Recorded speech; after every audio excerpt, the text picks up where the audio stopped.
Hey guys, tonight we journey somewhere both scorching and strangely soothing, the endless, shimmering sands of the desert. The wind is warm, dry as bone, whispering against your ears like a lullaby made of dust. The light is low and golden, stretching across dunes that roll on forever, soft as velvet and sharp as glass depending on your step. You're standing on the edge of the known world, or at least it feels that way. The kind of place where your GPS would politely give up and say, "Good luck, buddy. You probably won't survive this, by the way. Not unless you've figured out how to find water using a goat, navigate by the position of Venus, or outstare a camel into cooperation. Spoiler, you haven't. So before you get comfortable, take a moment to like the video and subscribe, but only if you genuinely enjoy what I do here. And hey, leave a comment with your location and what time it is where you're listening. I love seeing the little sleep map we build together. Now, dim the lights, maybe turn on a fan for that soft background hum, and let's ease into tonight's journey together. You arrive just as the sun is melting into the dunes, bleeding amber and mauve across the sand. The air, still warm, carries the scent of dry brush and distant smoke. You're not entirely sure how you got here. 1 minute, you were scrolling through YouTube, and now you're standing ankle deep in orange gold powder, blinking against the wind. But don't worry, you're expected. A figure approaches from the horizon, robes flowing like seaweed in slow motion, face hidden behind layers of cloth that look surprisingly stylish. This is your host, a Bedouin elder, whose eyes seem to squint straight through your soul and into your hydration levels. With a slow nod, they gesture for you to follow. There are no roads, no signs, and definitely no welcome centers out here. But somehow, your feet find the path, soft and winding. Around you, the desert begins to hum. Not loudly, just enough for you to notice how alive it is. A beetle skitters across a dune. A lone bird cries overhead, probably wondering why you're out here looking like someone forgot to pack lunch.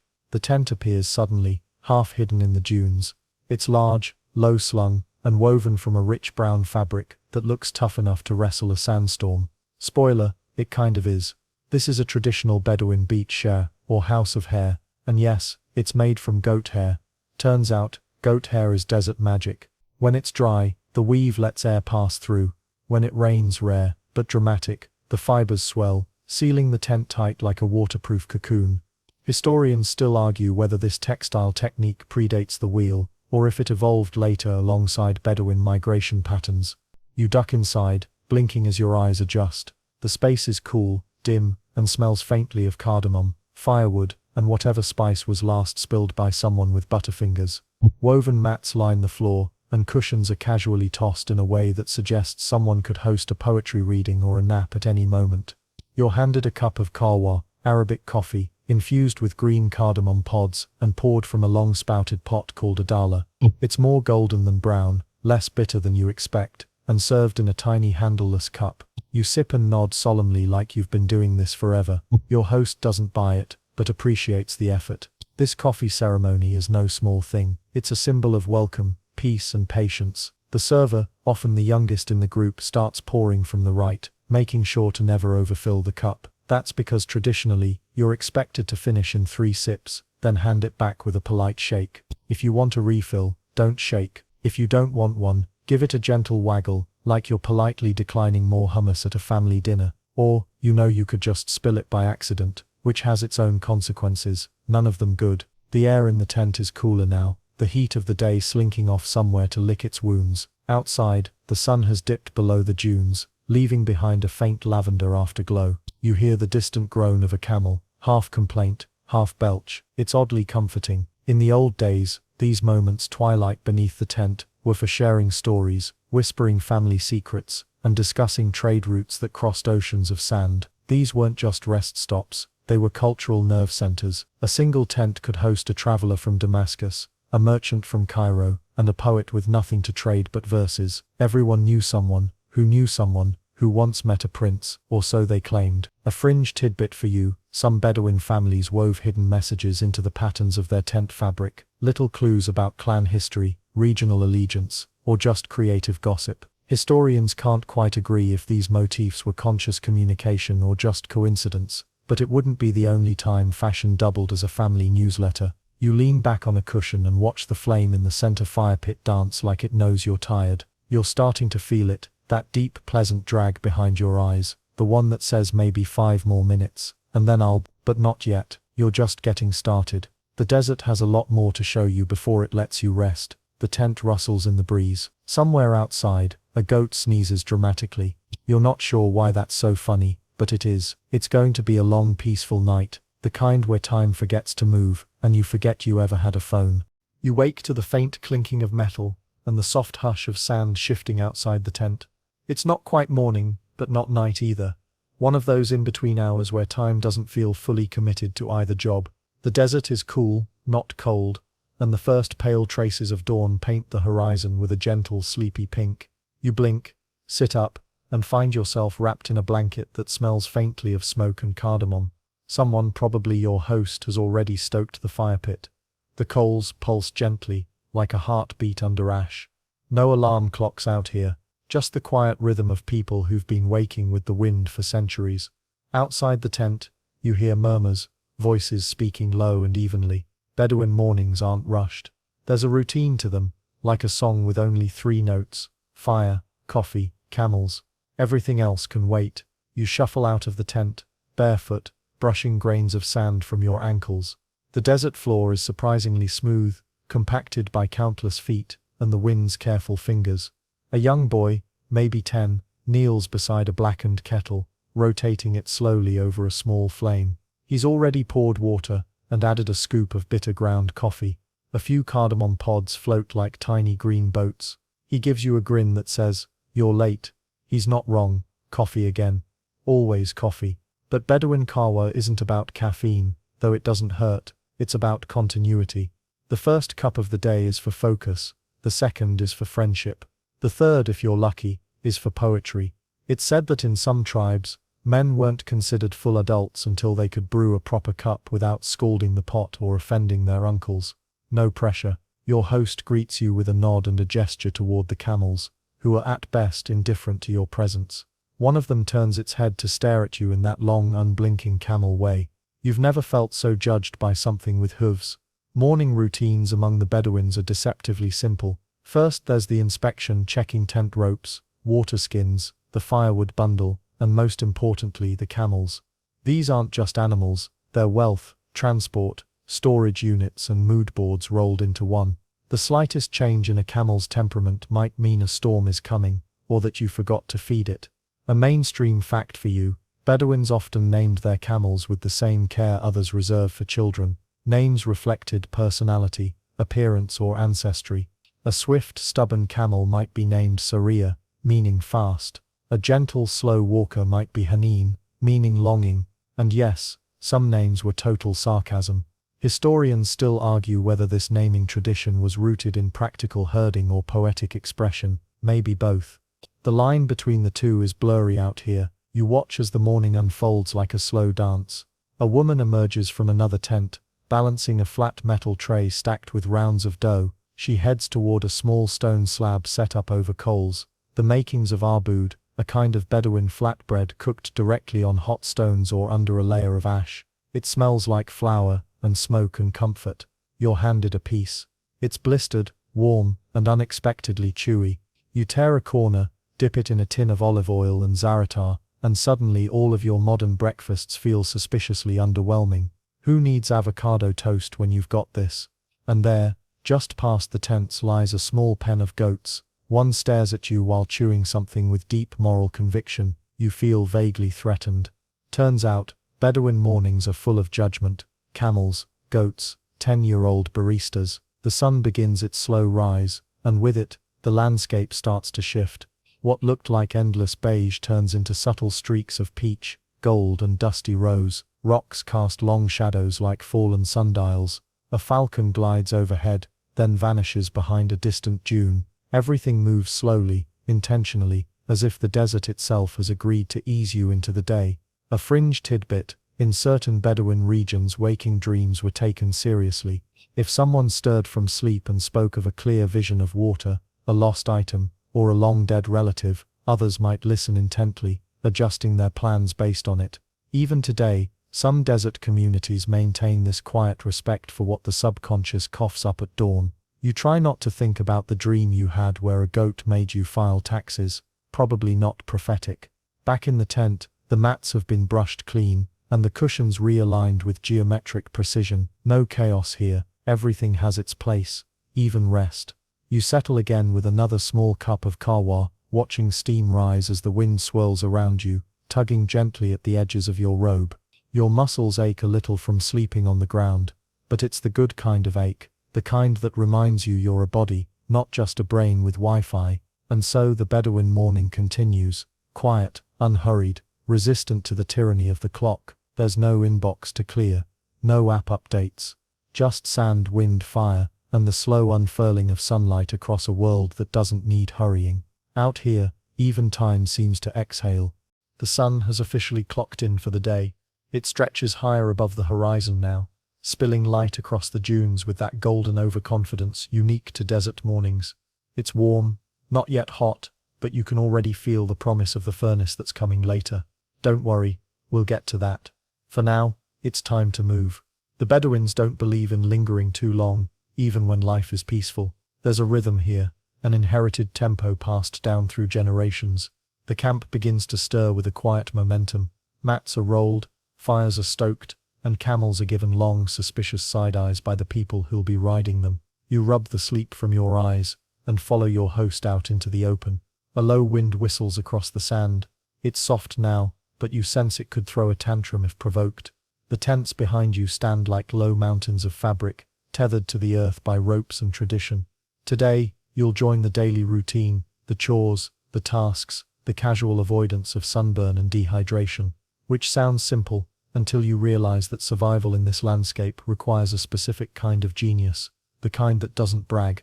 First order of business, gathering firewood, and yes, there's a joke in here, because when you're surrounded by thousands of miles of not trees, finding wood sounds about as likely as finding Wi-Fi. But Bedouins have a secret. They don't need traditional logs, they use dry shrubs, fallen twigs, and wait for it, camel dung. Before you cringe, remember, dried camel droppings burn clean, hot and long. They're basically nature's charcoal briquettes. Fringe fact, some Bedouin groups even had different names for dung based on the camel's diet and how well it burned. Historians still argue whether this classification system was symbolic, scientific, or just the result of having too much time between oases. You help gather a few with a long stick, trying not to look too modern about it. Oh yes, this dung is exceptionally flammable. You say it with a straight face, and your host raises one amused eyebrow. You're learning. Next, water, or more specifically, the absence of it. You walk with the group to a well, which miraculously exists in this stretch of emptiness. Wells like these were lifelines, often known only to certain tribes, fiercely protected like family heirlooms. The one before you is modest, a circle of stones with a rope dangling into darkness. A bucket creaks as it's pulled up, and you get your first drink of the day. It's warm, faintly mineral, and tastes like the miracle it is.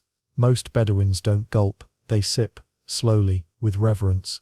Every drop has been wrestled from the earth, and that gives it a flavor you won't find in bottled brands. Sometimes, they'd even thank the well itself, whispering small blessings. You consider doing the same, but the well has seen better prayers. Then comes the fire, the heart of the camp. The gathered fuel is arranged, and someone strikes a flame using flint and steel. Sparks dance, smoke rises, and the coffee pot returns to center stage like a celebrity doing a second encore. But this time breakfast is on the menu too. Someone unwraps a parcel of labneh, a tangy yogurt cheese rolled into balls and preserved in oil. You scoop some with your bread, along with salty olives, and a smear of something red and mysterious. Probably harissa, possibly dragon paste. Either way, your tongue tingles, and your sinuses applaud. You eat seated in a circle, no chairs, no cutlery, just fingers and a shared understanding. Food tastes better when eaten communally, slowly and with a bit of teasing. Someone points at your posture, chuckles, and adjusts your sitting stance with a nudge, knees bent, feet tucked, no lounging like a Roman emperor. Hot, you nod solemnly, adjusting like a student trying to impress their yoga instructor. The group pretends not to laugh. As breakfast winds down, someone begins brushing sand from around the tent pegs. It seems ridiculous. Why sweep a floor made of sand? But this too is ritual. Clean lines, neat edges, daily respect for the space. Even in the most chaotic environments, the Bedouin world thrives on order, not the kind you write down, the kind you feel. and just when you think the chores are over, someone brings out a blanket, not for napping, though that would be lovely, but for repairs. The edges of a goat hair panel have begun to fray, and a woman begins stitching them with quick practiced fingers. Her needle gleams in the sun, her thread glides like water, and you realize this is how these tents last for decades. Daily love, quiet care, tiny acts of survival disguised as sewing, a mainstream fact. Bedouin tents are modular. Each section, often crafted by different family members, can be taken apart and moved quickly in case of weather, conflict or opportunity. It's a system designed for mobility, built by people who measure wealth not in square footage, but in how quickly you can fold it. You help hold one edge of the fabric, trying not to tangle the thread. The woman doesn't speak much, but her eyes crinkle in a way that says, "You'll get there." And just like that, the desert has taught you its first real lesson. Nothing is rushed, but everything is moving. The sun climbs higher, casting shorter shadows, bleaching color from everything. The dunes lose their gold, and settle into a harsh, brilliant white. You squint, wondering how anyone can see in this. Your host hands you a length of fabric. It's a keffiyeh, the traditional head covering. He wraps it around your head, snug but breathable, leaving a tail to drape over your shoulder. You immediately feel cooler, shadier, sharper, like maybe, just maybe, you won't faint before noon. Somewhere behind you, the camels grunt in unison. It's their way of saying, good luck. Now, it's time to face the camels. You knew this moment would come. You've seen pictures, maybe even ridden one once at a tourist stop where someone in a polo shirt said, "Smile for the camera." But this is different. Here, camels aren't props or petting zoo celebrities. They're co-workers, they're survival machines. And they have strong opinions. The animals are gathered a short walk from the tents, their long necks swaying like slow-moving cranes. Their bodies are massive but elegant. If by elegant you mean grumpy, bony and capable of emitting noises that sound like underwater bagpipes. You approach cautiously. One camel turns its head and stares directly into your soul. Its lower jaw shifts in slow, sarcastic motion. This one's name is Fajr, your host says. It means dawn. Fajr, judging by her expression, would rather be called not today, but she's yours, for now. Your host demonstrates how to saddle her. First you lay a thick padded cloth across her back, called a shidad, to prevent chafing. Then comes the saddle itself, simple but sturdy, with a high front and back to keep you from sliding off mid-ride. Straps are tightened, adjustments made. Fajr flutters her lips and shifts her weight dramatically, like she's auditioning for a soap opera. Historians still argue whether early saddle designs originated in North Africa or Central Asia, but most agree that the Bedouins perfected the art of camel gear. Every strap, buckle and blanket serves a purpose, from keeping you upright to avoiding bruises in places you didn't know could bruise. Finally your host gives the signal, and Fajr lowers herself into a sitting position, knees buckling in stages until she collapses like a deck chair. You're invited to climb aboard. No ladder, just determination, and an awkward grunt. You swing your leg, miss slightly, try again, and eventually settle into the saddle with all the grace of a pineapple in a beach chair. Then, without warning, Fajr stands up, front legs first, then back, which means you are momentarily pitched forward, then flung backward like you're on a slow-motion amusement park ride, built entirely of sass and fur. Your host says something encouraging. You can't hear it over your own heartbeat. The caravan moves. You ride out into the dunes, the camp shrinking behind you until it's no more than a smudge in the sand. The camel sways rhythmically beneath you, a rolling motion that's strangely hypnotic once you surrender to it. You stop gripping the saddle so tightly. Your shoulders drop, your breath aligns with the pace. 1, 2, 3, sway. A mainstream fact here, camels can travel up to 25 miles a day in desert heat, carrying hundreds of pounds and needing little water. Their feet are wide and padded, their nostrils can close to block sand, and their humps, yes, just fat, not water, sustain them for days. They're walking miracles disguised as giant toddlers with an attitude. The scenery unfolds in gradients of gold and beige. You pass patches of hardy desert plants, ram, thumam, and the stubborn gadda, shrubs that seem to thrive just to spite the sun. Occasionally, you spot tracks in the sand. Fox, lizard, maybe a snake, maybe something older. Your host points them out like he's reading a novel on the ground. Suddenly, you stop. Your host dismounts and gestures for you to follow. You slide off less gracefully than hoped, and walk toward a set of flat stones arranged in a rough circle. This, he says, was once a Bedouin gathering spot, perhaps a trading station, or a family resting point during migration. No one really knows, but the stones remain, whispering stories into the wind. Fringe tidbit.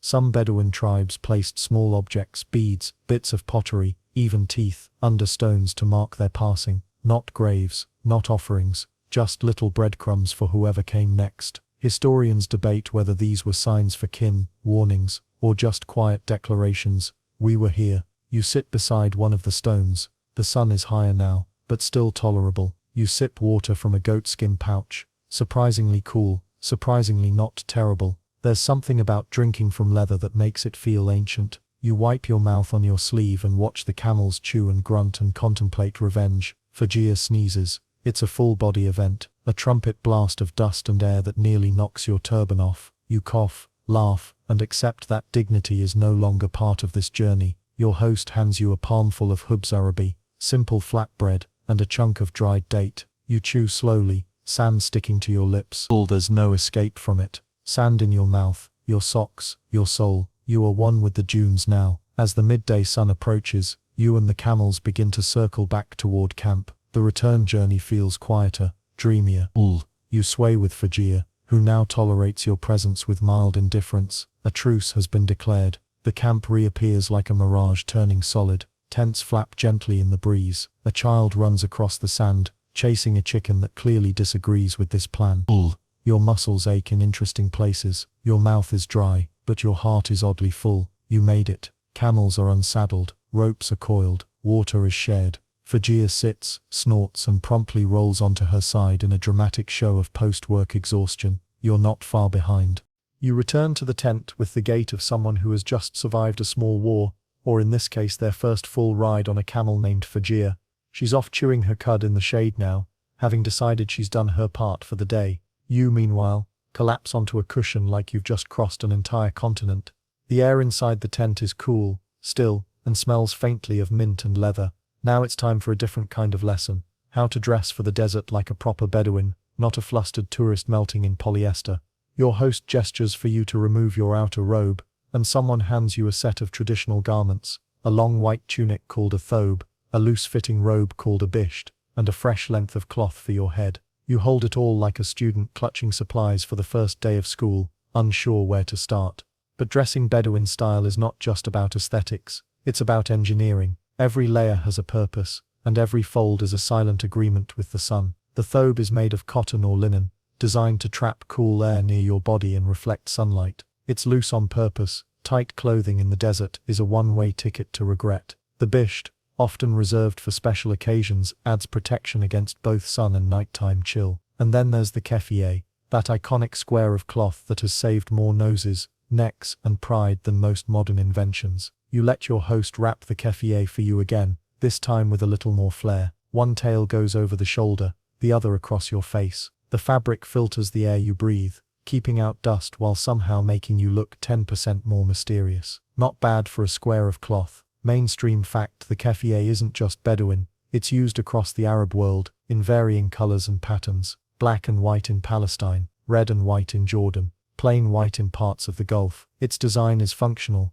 yes, but it also signals identity, origin, and sometimes even political leanings. Historians still argue whether its widespread symbolism was accidental or part of a long quiet cultural evolution. You step outside into the light, fully dressed in your new uniform, and suddenly the heat doesn't feel so sharp. The fabric moves with the wind, not against it. You're not sweating in your clothes, you're sweating through them, and the breeze carries it away. Genius. Someone hands you a belt made of rope. You tie it around your waist and discover that it not only keeps the robe from flapping dramatically in the breeze, but also serves as an all-purpose tool holder. If you had any tools, you settle for tucking a date into it for later. Practicality meets snack time. Nearby, a young woman is sifting sand through her fingers, inspecting it like a jeweler inspecting uncut stones. She's looking for fine grains to mix with ash and oil for a traditional skin scrub. You kneel beside her, and she smiles as if to say, you have no idea what's coming. Welcome to the Bedouin skincare routine. Forget department store serums. Out here, beauty is sand, oil, and ritual. The scrub she's mixing will exfoliate your skin within an inch of its life, but in a good way. She gestures for you to roll up your sleeves and offers a pinch of the mixture. It's warm, gritty, and smells faintly of musk and salt. You rub it onto your arms and feel the desert itself scrubbing away the morning's camel-induced trauma. Then, the coal. She takes a small brass container, shaped like a tiny genie lamp, and dips a slender stick into its mouth. The coal is dark, smooth, almost velvety. With a quick motion she applies it beneath your lower eyelid. At first it tickles, then suddenly your eyes feel cooler, shielded from glare dust and the weariness of squinting all day. Fringe tidbit. While many associate coal with vanity, it was, and still is, a practical defense against the sun's brutal reflection off the sand. Think of it as desert sunglasses. In fact, archaeological evidence shows Egyptian workers, not just royalty, wore it while building pyramids. Historians debate whether the style spread through Bedouins via trade, migration, or simple shared logic, probably all three. You blink at your reflection in a polished metal plate and do a double take. You don't look like a visitor anymore. You look like someone who belongs, or at least someone who knows what not to wear. Suddenly you understand why Bedouin clothing hasn't changed much in centuries. It doesn't need to. It already solved the problems you didn't know you had: sunburn, sweat rash, and sand in every imaginable place. A few feet away, someone else is applying henna, deep red-brown paste made from crushed leaves mixed with lemon juice and left to stain the skin. They're painting a hand with intricate swirls and dots, each symbol with its own meaning: protection, fertility, celebration. You watch as the paste dries in the sun, cracking like desert soil, then flaking off to reveal a soft glowing orange beneath. You're offered a small pattern, just a circle on your palm. You nod, and they begin. The sensation is cool, ticklish. The design is simple but lovely. You open your hand and stare at it, this tiny deliberate mark in the middle of a vast shifting world. A wind stirs, sand lifts, the camp shifts into shadow for a moment, as if the dunes themselves are adjusting their posture. You've been here long enough now to sense how everything connects: clothing, weather, routine. Nothing is random, everything is earned. And somewhere behind you Fajir snorts with what might be approval. The sun climbs higher, and with it the wind picks up, just a whisper at first, then a steady voice brushing over the dunes. It carries the smell of sun-warmed stone, and the faint spice of distant cooking fires. You've learnt the morning rhythms now: the coffee, the camel, the clothing. But the real question remains: how does anyone actually get around out here? The desert isn't just a sea of sand, it's a vast changing map, and you're about to learn how to read it. Not with a compass but with memory, instinct, and a casual disregard for what modern GPS would consider sane. You set out again, this time on foot, guided by your host and a young girl named Hürrem, whose job today is to teach you how not to get hopelessly lost. She's maybe 12, barefoot, and walks like someone who's memorized the movement of every grain of sand. You squint at the endless sameness, trying to spot a landmark, any landmark. But to your untrained eyes, everything looks like a duplicate dune. Hürrem stops, crouches, and points to a shadow, not the obvious kind, a subtle slant near the base of a dune, where the sand darkens ever so slightly. Wind came from the west last night, she says, through your host's translation. You nod slowly, like that means anything to you. Mainstream fact: Bedouins have traditionally navigated without maps, clocks, or written directions. They use ilm al-tariq, the science of the path. It involves reading stars, shadows, patterns in the sand, and even the taste of the soil. Yes, taste. Some tribes could identify proximity to a known oasis just by the saltiness of the earth underfoot. Historians still argue whether this was widespread knowledge or specific to a few particularly salty elders with adventurous palates. You dip your fingers in the sand and give it a cautious sniff. No salt, just sand, possibly regret. As you continue walking, Hürrem points out landmarks you'd never have noticed. A cluster of small stones forming an arrow, a strangely bent shrub, a ridge shaped vaguely like a sleeping dog.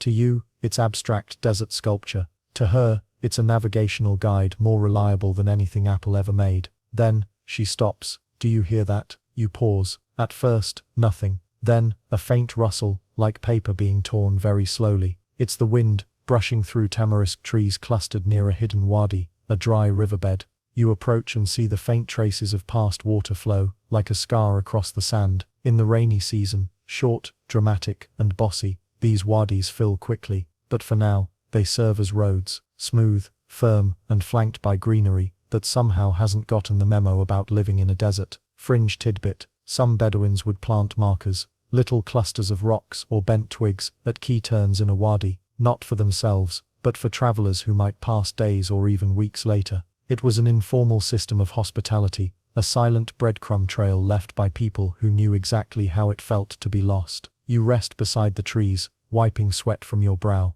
The sun is sharp now, reflecting off the sand like the desert's holding up a giant mirror. You wrap your keffiyeh tighter and sip water from your pouch. Huda doesn't seem to notice the heat. She points to a dune in the distance and says that's where you'll practice reading the wind. Reading the wind? Yes. You climb the dune together, slowly, steadily, sliding back one step for every two forward. At the top, the view opens up like a scroll. Miles of dunes curl and dip like the folds of a giant sleeping creature. The wind here is stronger, lifting tiny bursts of sand that flick against your ankles. You close your eyes. Your host gestures at the patterns forming below. The sand ripples in long, deliberate streaks, shaped by wind that hasn't missed a shift in centuries. By reading these patterns, knowing their direction, the tightness of the curves, how fresh the marks are, Bedouins can estimate not just where they are, but where the wind has been, where it will go next. Which dunes might shift, which might hold steady. You try.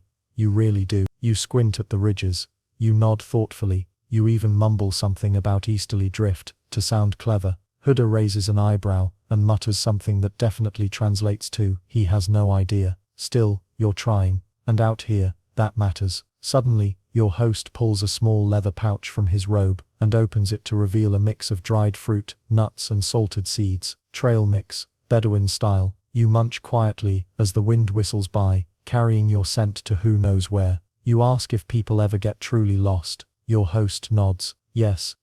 Even the best sometimes miss a turn. A sandstorm can erase paths in seconds. That's why knowledge is shared, not hoarded. Everyone teaches the young. Everyone passes on roots and rhythms like heirlooms. And if you do get lost, well, look for birds circling low. Look for ants. Yes, ants. They only build near water sources. Listen for the shape of silence, how the wind changes near a ridge or cave. And if all else fails, walk at night. Follow the stars. Let Orion lead the way. Mainstream fact. The Bedouins have names for dozens of stars, each with its own story. Some guide travelers, others signal planting seasons or coming rains. Constellations are more than dots in the sky. They're roadmaps, family trees, and calendars written in fire. You sit quietly for a while, watching the wind etch fresh lines into the sand. The world moves slowly here, but it moves with purpose. Nothing is wasted. No mark goes unnoticed. And as you stand to leave, you take one last glance back at the endless shimmering patterns behind you. You won't remember all the paths, but you'll remember how it felt to walk them, barefoot, careful, curious, and not completely lost. You trudge on, a little slower now, as the sun continues its merciless climb into the white-hot sky. Even with your loose robe, your keffiyeh, and your best attempt at walking like someone who belongs here, the heat presses down like a thick wool blanket, fresh out of the oven. You start to wonder, how does anyone survive out here for more than a day? Your water pouch is almost empty, and the last of your trail mix mysteriously disappeared. You swear a goat was involved. You wipe your brow again. The wind stirs dry and toasty. The sand has begun to shimmer, the air dancing just above the dunes. And then, someone laughs. Your host, that calm desert sage, gestures at your nearly empty pouch and says, somewhat kindly, that you drink water like a city child. You blink. He opens a pouch of his own, barely a third full. You realize then that the Bedouin don't just have water. They understand it, honor it, stretch it like spun gold. Mainstream fact, water is life in the desert, and the Bedouins have mastered its conservation over centuries. A single drop isn't just refreshment, it's strategy. They drink little and often. They pace themselves. They know which plants retain moisture, how to trap dew, and how to find water where outsiders see only dust and doom. Today, you're going to learn the most important desert lesson, how to find water when the map says nope. You follow a trail into a shallow basin, a depression in the sand surrounded by clumps of stubborn green. There's no stream, no glimmering oasis, just a few scraggly shrubs, a ring of darker sand, and a faint smell of damp earth. If you press your nose into it and imagine really hard, but your host drops to his knees and starts digging with a stick, like he's planting something. You watch skeptically. 2 minutes pass, 5, then cool, dark sand, a hint of moisture, more digging, eventually water, murky, slow, but real. Fringe tidbit, these shallow desert wells are called kuf. They're often dug near seasonal wadis, where groundwater lingers just below the surface. Some tribes even place tiny clay markers nearby, barely visible, so future travelers know where to dig. It's a literal treasure map, but you need the codebook. You help bail out a cupful. The water is warm and vaguely gritty. It tastes like hope and sand. You pretend not to notice the crunch. Nearby, Hürrem shows you a less labor-intensive trick. She plucks a swollen stem from a succulent-looking plant and slices it open. It drips slowly,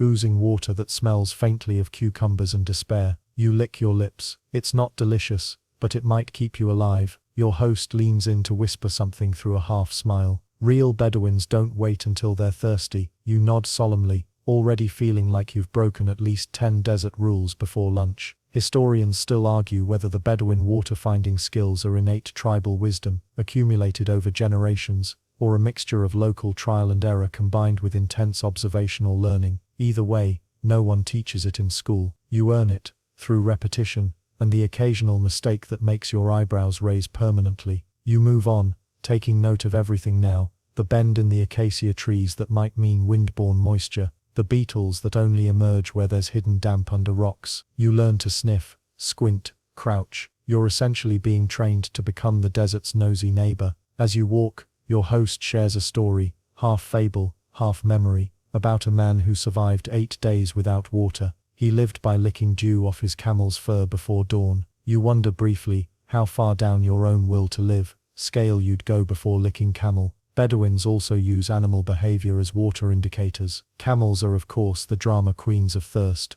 but goats, donkeys, and even birds can hint at nearby water. If a small flock circles low in the afternoon, chances are they're heading to a waterhole, and where there's a waterhole, there might also be a tent, some coffee, and more of that miraculous flatbread. Another trick you learn: carrying water in animal skin pouches, or kerba, helps it stay cooler than in modern plastic bottles. The pores in the leather allow tiny amounts to evaporate, cooling the rest through a natural process. Or, you run your hand along the outside of your host's pouch. It's warm, but less so than the air. You feel mildly betrayed by your backpack's fancy water bottle. Later, you come upon a cluster of palm trees, the surest sign of a hidden spring. The shade is glorious. It's like nature opened a tiny desert spa just for you. Beneath the palms, Bedouins have built a low stone wall around a shallow pool. The water is cloudy, buzzing with a few insects, but as precious as gold. Your host lets you rinse your face. You close your eyes, letting the coolness soak in. The sounds of the oasis fade into a low hum: buzzing flies, distant camel grunts, the rustling of palm fronds like nature whispering lullabies. You sit, resting in the shade, chewing on a date that tastes like syrupy sunlight. Beside you, a goat tries to eat your sandal. You let it. In the quiet, you understand. The desert doesn't give water, it hides it. It tests you, makes you prove you belong, and if you pass, it rewards you with a trickle, a drop, a palm-shaded miracle. You've gone from overhydrated tourist to slightly dusty apprentice. You're still not quite ready to sniff out an underground spring using only beetle gossip, but you're closer. You refill your pouch, carefully, with a reverent splash, and prepare to walk on. The desert stretches out ahead, still hot, still harsh, but a little less mysterious now. And you're just thirsty enough to keep going. You continue walking with a little more confidence, a little more slosh in your water pouch, and let's be honest, a little more sand in places you didn't know sand could go. The path winds toward a cluster of tents, their dark, slanted shapes fluttering in the breeze like sails waiting to catch stories instead of wind. As you approach, there's laughter, the kind of soft, rippling laughter that signals a gathering of women, gossip, and something that smells faintly herbal and suspiciously good.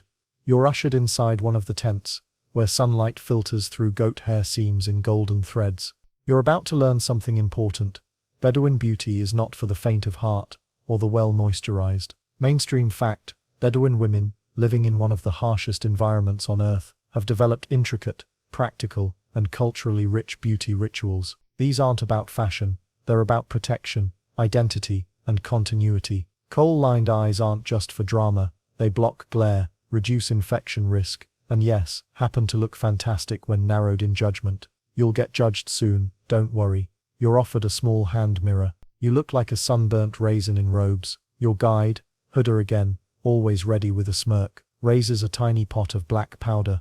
Coal. She grinds it with something that looks like an ancient eyeliner wand and leans in. You blink. I poke. That's the deal. You blink. She pokes. And suddenly your eyes sting slightly, but you can see, like, really see. The sun's glare softens, your vision sharpens, and for the first time, you realize how the desert paints in layers, gold, umber, and endless sweeping beige. Your reflection in a copper bowl looks fierce. Sort of. Fringe tidbit. Some Bedouins historically made coal from burnt frankincense, lead sulfide, or charred date pits, ground fine and mixed with oil. Each tribe has its own twist, and application is a bit of an initiation. Children often get their first coal lines after surviving their first sandstorm, like earning stripes, but with more eye-watering. Next you're handed a bowl of reddish-brown paste. It smells earthy and slightly sweet. Henna. Someone lifts your sleeve and pulls your hand gently into their lap. You don't resist. The cool henna is painted across your palm, blooming in slow, deliberate swirls. Flowers, stars, strange vines you suspect mean something cheeky. Henna isn't just for weddings here. It's used to cool the skin, ward off evil, and mark occasions, births, travel, the arrival of stubborn guests like you. The designs are often layered with meaning, tribe symbols, family roots, protective motifs. You sit quietly while it dries, hands out like you're waiting for a psychic reading. Historians still argue whether Bedouin henna designs originated with ancient Arabian tribes, or if they evolved through cross-cultural trade, brought by spice caravans, sailors, or possibly that one dramatic trader who insisted he was also a visionary stylist. You're shown a slab of stone with what looks like ground herbs mixed with animal fat. A woman gestures for you to lean in. It's a desert perfume, herbal, musky, not the kind you'd find at a duty-free shop. It's dabbed behind your ears, onto your wrists. The scent is grounding, a blend of myrrh, ash, and something vaguely minty. You feel like you've just been claimed by the wind. Then comes the exfoliation. Outside, beside the cooking fire, someone motions you over and hands you a handful of gritty paste. For skin, she says. You raise an eyebrow. She nods. You try it. Sand and dried herb, maybe a hint of oil. It smells like sage and salt, and impending regret. You scrub your arms. It works. A layer of dust and yesterday's mistakes vanishes. You feel soft, sun-warmed, and slightly abraded. Desert Spa, Bedouin edition. You ask half-jokingly about sunscreen. Your host nods gravely and pulls out a tiny pouch. Inside, crushed dried figs, goat butter, and yes, what appears to be powdered crocodile dung. You don't ask too many questions after that. What you do ask about is hair care. Everyone's hair looks suspiciously good out here. A woman produces a small wooden comb, curved and hand-carved. Then a jar of oil, olive or argan, thick and dark. Hair is oiled daily, braided tightly against the wind, sometimes wrapped in cloth. It's protected like treasure. You try the oil. You smell like a salad. You don't mind. Someone points at your fingernails. You look down. They've seen better days. A thin twig is used as a file, leaves ground into polish. Suddenly your hands are cleaner, your cuticles soothed. You're being pampered like royalty, dusty, sweaty royalty. You lie back on a woven mat, your face still tingling from the scrub, your arms henna-stained, your eyes lined with desert steel. There's laughter nearby, a rustling of robes, the slow hush of grinding stones. In this world beauty is both armor and ritual. It's passed down, not with textbooks, but with gentle hands and knowing glances. It's whispered, shared and applied with the same care as a blessing. The women offer you a final gift, a single silver bracelet, etched with tiny dots and crescents. You slip it on, the metal warm from their hands. They say it wards off the ain, the evil eye. Whether or not it works, you feel protected, grounded. The wind kicks up again outside. Sand flickers at the edges of the tent, but inside, the air is rich with herbal smoke and soft laughter. You rest your head back, hands still outstretched, and exhale. The desert may be rough, but its beauty, like its water, is hidden in plain sight.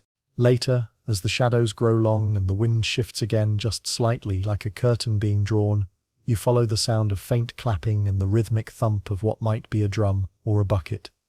It's unclear. Outside the tent, the stars are starting to blink alive, one by one, and in the wide circle of lantern light, a group has gathered.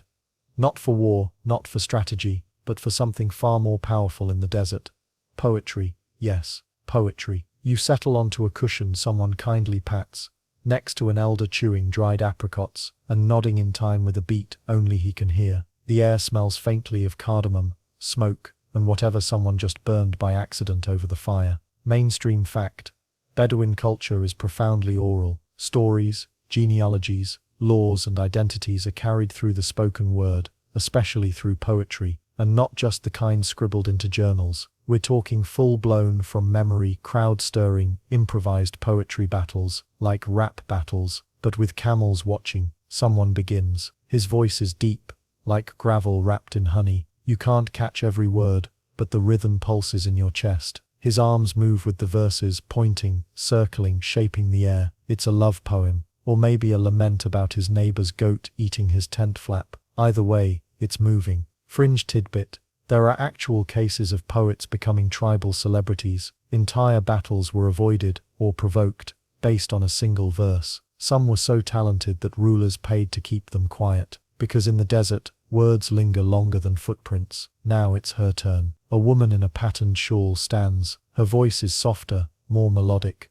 The group leans in. It's a tale of heartbreak and wind, of stars that promised too much, and a caravan that never returned. You catch the phrase, "He said he'd come with the full moon." You already know he didn't. Around the circle, people begin clapping gently in rhythm. The kind of slow clap that doesn't mock, but invites. You try to join in. You're off. Very off. A toddler could do better, but no one minds. Then come the flutes. Small reed-made flutes appear like magic, pulled from sleeves and sashes. To melodies are haunting, notes bent like mirages. You close your eyes. The music wins its way through the camp, snaking between lanterns and across the sand.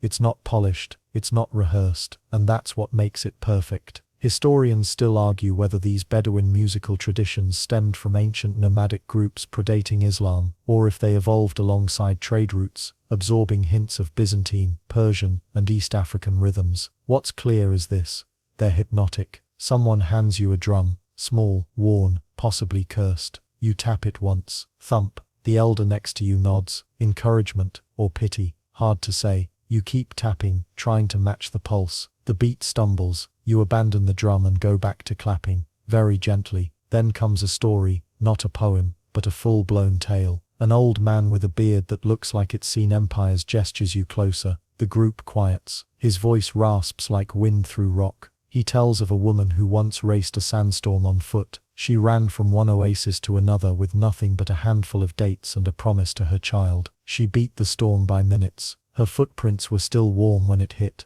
You stare at the fire, picturing her, wind in her scarf, sand clawing at her heels. The kind of story you want to believe, even if you shouldn't. There's a pause, then more music, more clapping, more verses that don't need translation, because their weight is in the voice, not the words. Someone nudges you gently. A bowl of dates. You eat one, then another. You've had approximately 37 dates since arriving in this tent, and you're not even mad about it. The stars are fully awake now. So is the moon, washing everything in silver and silence between songs. The camel that bit you earlier walks past, like it owns the place. It probably does. A boy stands to recite next, young, maybe 12, his voice cracking slightly as he begins.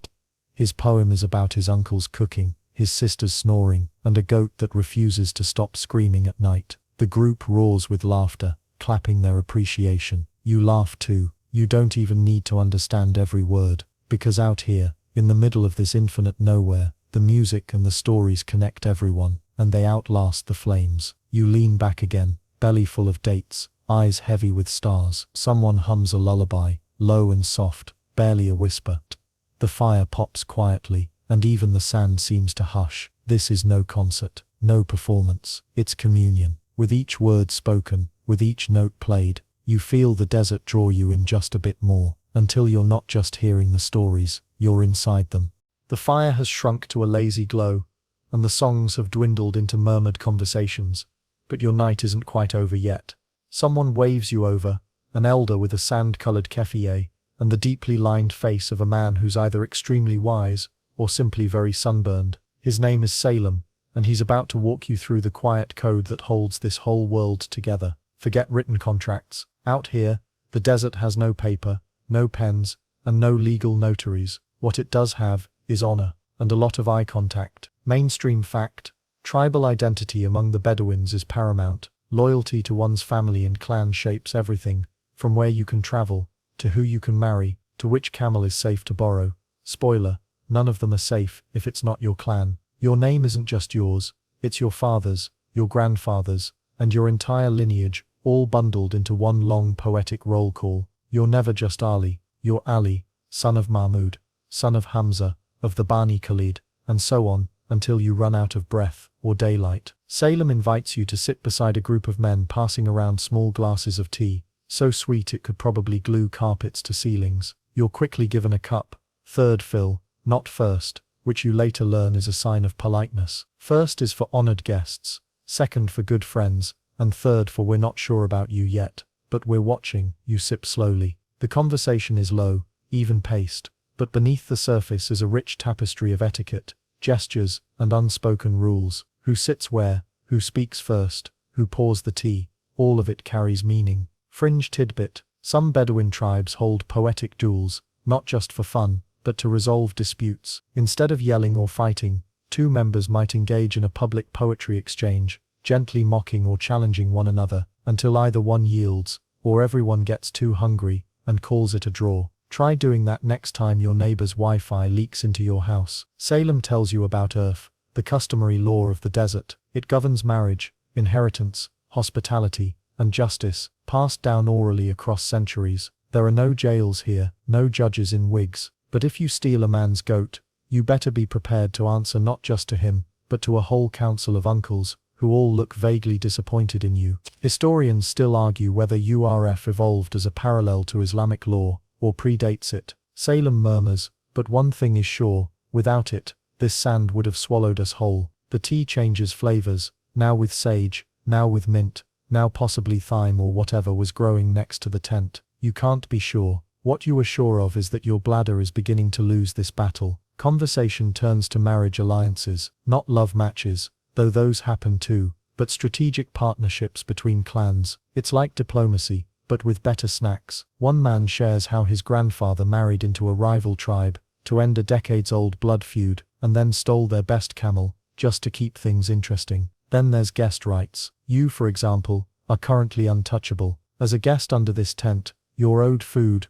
water, and protection. Even if someone really wanted to punch you over that time you sat on their rug backward, true story, they'd have to wait until you left the camp, which you won't. Not now, not until you finish this fourth glass of tea. You glance at a group of women a little distance away, tending to food, laughing softly. In Bedouin culture, women hold significant power within the home, and often serve as the holders of oral tradition. It's usually the grandmothers, who remember the intricate family trees, that keep tribal connections intact. One woman notices you looking, and raises an eyebrow, amused. You pretend to cough into your tea. She's seen right through you. Everyone here seems to know what you're thinking before you do. It's not about reading minds, it's about reading patterns. In a place where every gesture has meaning, where words matter, and reputations stick like sand on damp skin, people pay attention. They remember what you said, what you didn't say, who you thanked, how many dates you took before offering some back. And somehow this intricate web of silent laws works. There are disputes, yes, sometimes fierce ones, but there's also a rhythm to it. An agreement that survival here isn't a solo act. You live, thrive, and die as part of a group. The camel you wronged earlier returns. It snorts directly into your face, and then wanders off, tail swishing like a challenge. You look to Salem for guidance. He grins and simply says, "You're part of the tribe now." You're not sure if he's joking, but the group laughs, and you laugh with them. Someone starts up a quiet rhythm, on a frame drum again. Not a performance, just a pulse, like a heartbeat under the sand. As the night deepens, the conversations mellow into soft exchanges. You hear the words sabr and karam, patience and generosity, over and over again. These aren't just values here, they're survival skills. To rush, to hoard, to act without thought. These are the things that get you lost, get you exiled, or worse, make your tea bitter. You've already learned the most sacred code. Make eye contact when you speak. Never ask for more than you need. And if someone offers you the last date, take it, but then offer it back. It's not about the fruit, it's about the dance. You lean back, full of tea and silence, the fire flickering across, faces carved by years of wind and sun. You're not from here, you probably never will be, but for this moment, this still quiet moment, you're exactly where you belong. It's not even noon yet. but the sun already presses down like a thick wool blanket fresh from the fire. You shift in place, brushing warm sand off your lap for the 20th time, and wonder how on earth anyone could possibly eat in this heat. But eat you will. And not just eat, you're about to attend a full-fledged Bedouin feast. No utensils, no menus, no idea what's coming. Just your fingers, a square of carpet, and a slowly roasting goat whose aroma could rouse the sleepiest camel. The host, your new uncle for the day, apparently, gestures grandly for you to sit cross-legged on a wide mat beneath the shade of a wind-worn canopy. You do your best to mimic everyone else's relaxed posture, but your feet immediately fall asleep, and your knee cracks loud enough to earn a few polite chuckles. Off to a strong start. Mainstream fact: in traditional Bedouin culture, hospitality isn't just a virtue, it's a sacred obligation. Hosting someone, especially for a meal, is a show of status, pride, and honor. The more generous the feast, the more respected the host. And today, your host is pulling out all the stops. A copper tray appears, its center dominated by a golden mound of rice, shimmering with melted ghee and saffron. Nestled within it, like a king on his throne, is a roasted goat. Its skin is crisped to perfection, its aroma rich with cinnamon, clove, and something else you can't name but immediately want to bottle as a cologne. No forks, no knives, just hands and bread. A younger man tears off a soft, cloud-like chunk of flatbread and dips it into the rice before offering it to you. First bite always goes to the guest of honor. That's you, by the way. Even if you feel about as elegant as a sunburnt turtle right now, you reach forward, trying to emulate the quiet, practiced motions around you. Thumb, first 2 fingers, scoop, compact, lift to mouth, easy, until your generous rice ball collapses mid-air and lands directly on your tunic. Silence, then someone giggles, then the group laughs gently, with you, not at you, and a second serving is passed without hesitation. You're initiated now. A little rice on the chest never killed anyone. Fringe tidbit: Bedouins once used dried desert truffles, not the fancy European kind, but earthy, knobbly ones found near storm-washed tree roots, as both a delicacy and medicine. Sometimes they were even served at feasts like this, stewed in camel milk or roasted in hot sand. You scan today's spread for any suspiciously fungi-like lumps,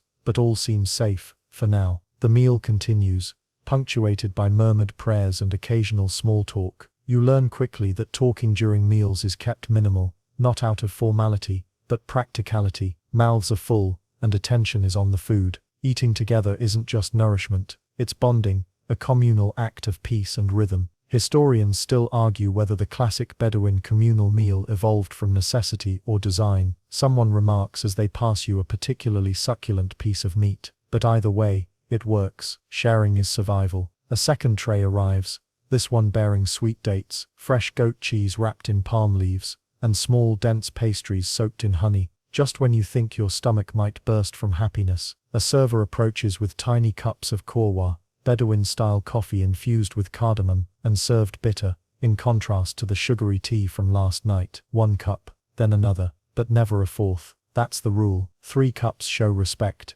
Any more suggests you're settling in permanently, and nobody here needs another mouth to feed indefinitely. You nod your thanks, and gently place your cup upside down to signal you're done, just as you were taught. Nearby, children chase each other through patches of shade, flinging handfuls of sand and laughter. An elder sits quietly in a corner, slowly chewing a piece of dried fig, and watching everything with the calm of someone who's seen it all before, and probably made this exact rice dish better 40 years ago. As the meal winds down, someone offers you a basin of water and a towel for your hands. You wash with care, trying not to look too delighted at the coolness on your fingers. Sand is everywhere, but somehow the water washes away not just grit, but that gnawing feeling of being a stranger. Someone leans over and whispers, "Next time, you'll help roast the goat." Pulse. You're not sure if it's a promise or a threat, but you smile anyway. You ask about the bread, how it's made so fluffy in the middle, and crisp on the edges. A woman nearby smiles and answers through a translation from a teenage niece. It's baked on an iron dome set over coals, flipped by hand at exactly the right second. The dough listens to your mood, she says mysteriously. You don't ask her to elaborate. You suspect the dough wouldn't like your current level of confusion. As the plates are cleared and the mats are dusted off, there's no formal thank you or applause, just nods, a slow gathering of bodies back to the day's tasks, and the comforting sound of someone tuning a rebab. a single-stringed instrument that sounds like it's made for sighing. The sun hasn't moved much, but the shadows have shifted. You lie back, full and dazed, letting the sound of distant camel grunts and soft humming roll over you. Somewhere in your pocket, a date pit rolls loose, a small souvenir of a meal you'll never forget, even if you're still chewing sand. The sun is sinking again, low and slow, like it's not in any particular hurry. The dunes take on new colors now, blush pinks, soft ambers, even a little violet, if you squint just right. You've made it through the scorching daylight hours with only mild sandburn and a stomach full of roasted goat. Not bad, all things considered. But now, you're in for something entirely different. Something that can't be roasted, brewed, or tied down. Tonight, you're going to a Bedouin wedding. And let's be honest, you didn't pack a single appropriate outfit. You're ushered toward the gathering by a group of giggling children, two of whom insist on adjusting your headscarf. One of them smacks your shoulder lightly and declares in Arabic, "You look like a lost goat." You smile, unsure if that's a compliment. Mainstream fact, Bedouin weddings are grand events, sometimes lasting days. Even nomadic tribes will pause their movements to celebrate. These aren't just social get-togethers, they're strategic alliances, rites of passage, and full-on cultural showcases rolled into one long festive blur.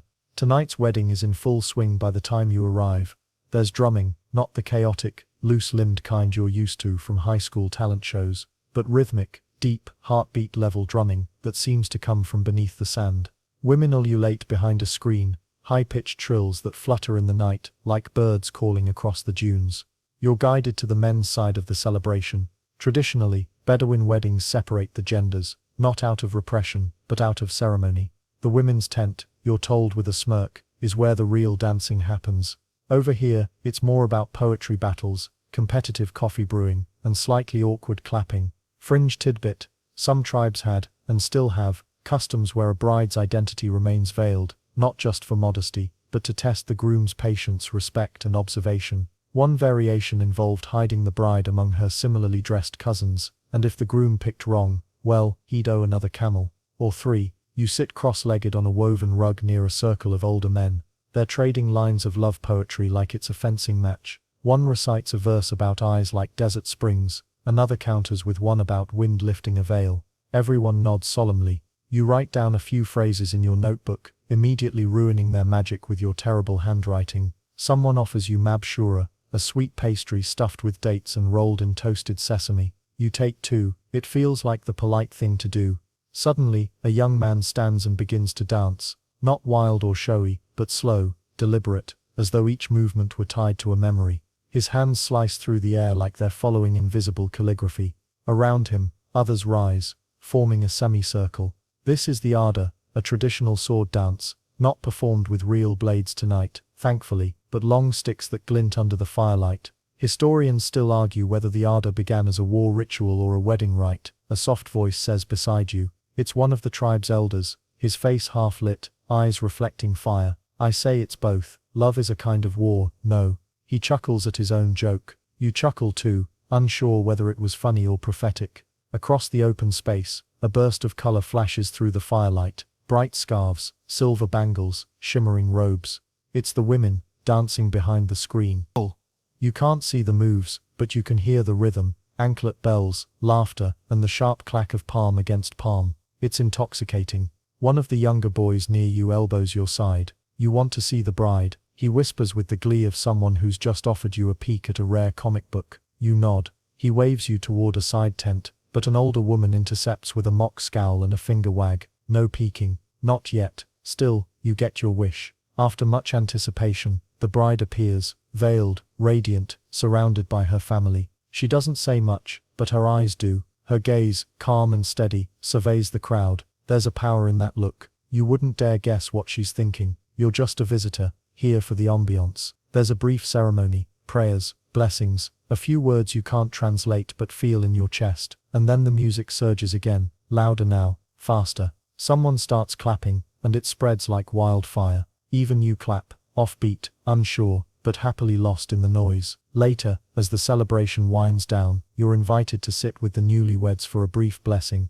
You offer a quiet mabruk, the universal Arabic congratulations, and are rewarded with a shy smile from the groom. The bride, still veiled, dips her head in acknowledgement. You don't say anything else. What could you say? You were just a guest at a night that will live in family stories for decades. As you return to your sleeping rug, your ears still ring with the drumbeat. Your body, exhausted from clapping, dancing, and too many honeyed pastries, begins to melt into the cooling sand. Somewhere, beyond the tents, the dunes shimmer beneath starlight, and you wonder if weddings in air-conditioned hotels will ever feel quite the same again.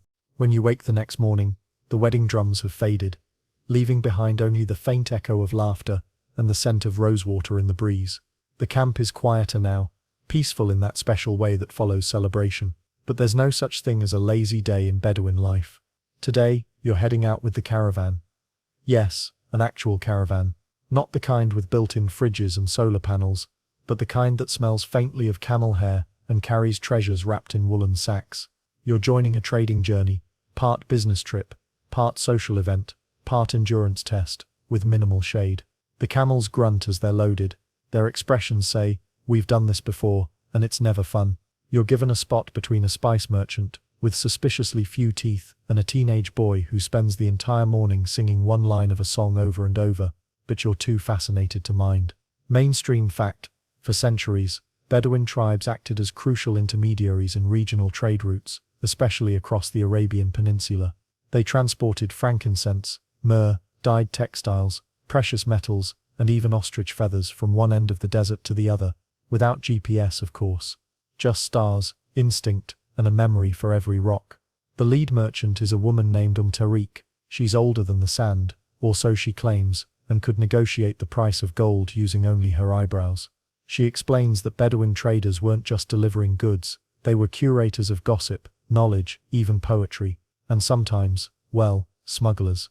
Fringe tidbit: some desert caravans are rumored to have smuggled forbidden books, ancient manuscripts, or even people, slipping them through checkpoints with the help of disguise bribes or just a very stubborn camel. There's one half-believed tale of a prince dressed as a spice porter to escape an arranged marriage. As your caravan snakes through the dunes, you pass a group of strangers approaching from the opposite direction. A silent exchange occurs, no words, just subtle hand gestures, narrowed eyes, and a few nods. You blink and it's over. Tariq leans toward you and says, "They're not traders, they're tax collectors." She spits into the sand, an ancient insult. You ask what happens if you get stopped. She smiles, unbothered. "We share coffee." They get distracted. "Sometimes we sell them back their own camels."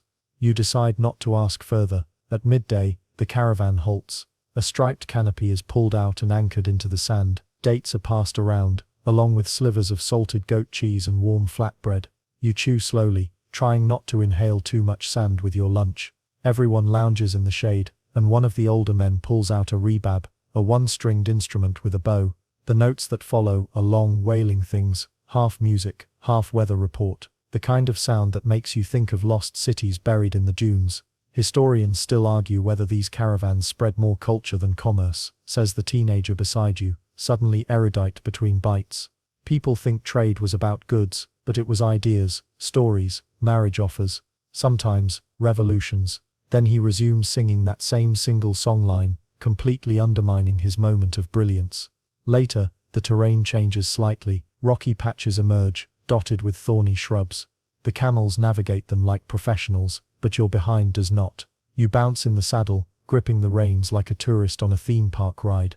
Tariq glances back at you and says, "Don't sit, float." Easy for her to say, she's practically one with her camel. At the edge of a stony rise, the caravan halts. You've arrived. It's not a town in the usual sense, just a temporary market, colorful tents staked beside a well, with vendors yelling in at least 4 languages. Someone's selling dyed wool, another hawks tiny brass mirrors, and in one corner, a group of children play a betting game using dried camel droppings as dice. You help unload, passing sacks of saffron and dried figs to a sleepy merchant who insists you sample everything. You try a candied lemon peel, and nearly cry. It tastes like sun and old secrets. As night falls, the market becomes something else. Braziers are lit, the air smells of cardamom and charcoal. Everyone you pass seems to be negotiating something: prices, marriages, alliances. Tariq clinks silver rings with a man from across the desert, and then nods to you. "We're staying here tonight. You get first watch." You assume she's joking. She is not. Still, you find yourself watching the stars again, Those same steady companions, scattered across a velvet sky. Somewhere in the distance, a jackal cries. The camels are already asleep. Or one snores like a grandfather, and you think back to that prince in disguise, riding hidden among the spices and incense. Maybe he made it. Maybe he's out there still, laughing with a toothless merchant and dancing at weddings where no one knows his name. Or maybe, just maybe, you'll dream of him tonight. The next morning, the market is already being dismantled, tents collapsing in clouds of dust as merchants pack up their unsold goods and caravan drivers stretch aching limbs. You stir beneath a makeshift awning, blinking against the sun as it climbs the horizon with unhurried confidence. Another day begins in the desert. No alarms, no notifications, just the hush of wind brushing against your face and the soft rhythmic groan of camels waking up. You're told the caravan won't be moving until late afternoon. It's better to travel at twilight, when the sands cool and the stars rise to light the way. That means you've got time. Time for one last bit of desert life, something Tariq calls dune whispering. You follow her away from the market, past boulders like sleeping beasts and into quieter stretches of sand. Nothing but silence, or at least, that's what you think at first. Mainstream fact, oral storytelling has always been central to Bedouin culture. Fables, tribal histories, poetic duels, all passed down without paper, ink or formal classrooms. These stories weren't just entertainment, they were memory, reputation, survival. A tale could secure you a marriage, warn you of treachery, or immortalize your name across 100 miles of desert. You settle on a patch of shaded sand as Tariq begins. But she's not telling the usual history of kings or battles. No, these are ghost stories of the dunes, jinn tales, whispers of the unexplainable, warnings wrapped in wonder, fringe tidbit. In Bedouin belief, jinn spirits made of smokeless fire inhabit the desert. They can be benevolent, mischievous, or downright terrifying. Some travel with caravans in secret. Others guard wells, whispering to travelers who get too close at night. There's one, she says softly, that lives near the salt flats. It sings. At first, just a note, like wind through hollow bone. Then it copies your voice. If you follow it, thinking it's someone you love, well, you never come back. They say it weeps when you leave, but not out of sadness, out of hunger. You laugh nervously. She does not. You ask if she believes in these stories. She shrugs. Historians still argue whether jinn tales were just ways of explaining dangerous terrain, or real beliefs that shaped behavior. But either way, when the sand moves in circles without wind, you don't stick around to investigate. You shift closer to the fire, just in case. One of the younger boys joins and begins his own tale. Less frightening, more absurd. A cursed camel that could teleport. A woman who married a jinn prince but divorced him because he never bathed. The group roars with laughter, even as the older listeners shake their heads. That's the thing about these stories. They live between fear and humor, between warnings and entertainment. They are flexible, like the desert itself. As the sun starts to dip, you walk out alone among the dunes, your sandals crunching against crystals of salt and shattered shell. Yes, shattered shell. Millennia ago, parts of this desert were underwater. It's humbling to realize that the sand you're sinking into might have once been a seabed, filled with fish, coral, and possibly the ancestors of whatever's currently trying to crawl into your sock. You pause at the top of a dune, and close your eyes. The wind howls low like it's carrying someone else's breath. Far off a camel bell jingles, then stops. For a moment, it's just you, the stars and the stories clinging to the grains around you. Later, back at the camp, you gather with the others again. The stories shift tones, some tragic, some triumphant, all stitched together with cleverness and desert logic. There's a tale of a thief who stole the moon's reflection and sold it to a village for goats. One of a girl who could outride every man in her tribe but refused to race unless the prize was silence. One woman recites a poem older than the camp itself, her voice rising like smoke in the still air. You don't understand every word, but the rhythm, steady, swaying, sure, moves something inside you. You imagine Bedouin children hearing that same cadence under different moons, letting it burrow into their sleep. Someone hands you a palm-sized bundle. You unwrap it to find dried herbs, tied with a thread of camel wool. For protection, they say with a smile, against sand spirits, and overcooked mutton. As the fire dies down and the stars reappear, you lie back on a woven mat and try to replay all the ghost stories in your head. They blur together, jinn with glowing eyes, camels that vanish in a blink, wells that speak if you lean close enough. You're not sure what's folklore and what's memory anymore, but you know that something here feels older than time. The boy who once sang a single line now hums a tune with actual melody. Maybe the desert is teaching him rhythm, or maybe the ghosts finally gave him the full song. Above, the constellations shimmer in their places. There's no light pollution here, no city buzz, just pure sky. You think about how the Bedouins used stars not just for direction but for timing births, predicting rain, even planning raids. You don't need a calendar when the cosmos keeps the time, and somewhere out there past the edge of the firelight something stirs. Maybe it's just the wind. Maybe it's one of those shapeless spirits that drifts between the dunes, gathering stories like sand in its robes. Either way, you pull your blanket a little tighter and smile, because tonight you've become part of the tale. The fire is low now, just a soft glow crackling under the last of the driftwood gathered earlier from a dried-out wadi. Around you, the camp has fallen into a slow hush. Somewhere to your right, someone murmurs the final lines of a bedtime prayer. A goat bleats once, unimpressed with the whole spiritual vibe. The stars, however, are wide awake, shining with the kind of ancient authority that reminds you how small you are, and oddly, how safe. You lie back on your mat, one arm tucked under your head, and stare upward. There are no roofs in the desert, only sky. And the Bedouins? They've been reading this sky for millennia. Mainstream fact, traditional Bedouin navigation relied heavily on stars, each tribe knowing which constellations marked the direction to water, trade routes, or safe passage. Certain stars rose or set at the exact moment when camels needed rest or when seasonal winds would shift. These celestial cues weren't romantic metaphors, they were practical survival tools. You trace a few familiar shapes: Orion's belt, the Big Dipper, maybe even Venus winking low on the horizon. Someone points out a star you've never heard of. That one, they whisper, is called Suhail. It rises only when the worst heat breaks. We wait for it like a sign of mercy. You squint. You don't see Suhail yet, but you like the idea of it. This promise embedded in the stars, like a cosmic post-it note. Hang in there, relief is coming. Fringe tidbit. Some Bedouins still believe certain stars have personalities, some kind, others moody. There's even a tale of a star that gets jealous and dims when another shines too bright. If it sounds like high school, well, the universe is apparently not above drama. You breathe deeply, the air cool now, tinged with the faint scent of wood smoke and cardamom. The camels have quieted, even the wind is resting. It feels like the desert is holding its breath. Historians still argue whether the Bedouins' mastery of astronomy came from internal development or was influenced by ancient Persian and Babylonian systems. Someone murmurs beside you, clearly not ready to let go of historical debates even at bedtime. You give a half-hearted nod and pull the blanket up to your chin. You remember something you were told earlier. In the harshness of the desert, everyone becomes a little philosophical at night. You suspect it's less about enlightenment and more about trying not to think about the spider you saw near your sandal earlier. Still, the quiet encourages reflection. You think back through the journey, your awkward camel dismount, the smoky coffee, the woman drawing stars in the sand with a twig. You remember the hot bread, the shade of the tent, the surprisingly fashionable eyeliner, and the stories, always the stories. A sleepy boy murmurs nearby. He's reciting poetry to himself, likely something passed down from a grandparent. His voice is slow, rhythmic, like water dripping in a cave. You catch a few translated words. Sand remembers everything, even your footsteps, even your name. You sigh. You didn't expect the desert to be so gentle. Sure, it could kill you in 6 different ways before noon, but it also wraps you in a quiet that modern life never gives. It has no interest in hurrying. It doesn't ask anything from you except presence. You roll onto your side and feel the warmth of the earth beneath your mat. The grains of sand slip against your skin. Not uncomfortable, just there. Like time, like memory. Far across the dunes, a low whistle calls out. A final check from a night guard. Someone answers. 2 quick clicks of tongue. All is well. No raiders, no stray camels, no whispering jinn as far as anyone's admitting. You smile in the dark. You're not Bedouin. You don't have generations of sand in your blood or stars in your veins. But tonight you've borrowed their world for just a little while. And maybe that's enough. You close your eyes. Now just let yourself drift. There's nothing left to do tonight. No tasks waiting. No messages to reply to. The desert around you is still and soft, like a blanket tucked over the edges of your thoughts.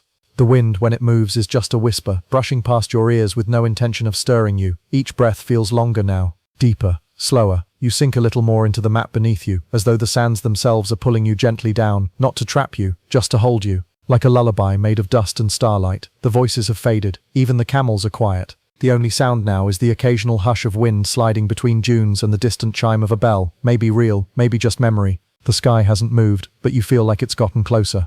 A ceiling of ancient light, blinking slowly over your dreams. You're warm, safe, invisible to the world beyond this campfire. Here, no time exists. Only the pulse of the earth, steady and old. Only the soft exhaled stories that still hover in the air. Let them carry you. Maybe tomorrow you'll ride again. Or maybe you'll just sit, drink thick coffee, and listen to the goats complain about nothing in particular. Either way, the desert will wait, patient as ever. And now, so can you. Good night, traveler. Sleep well.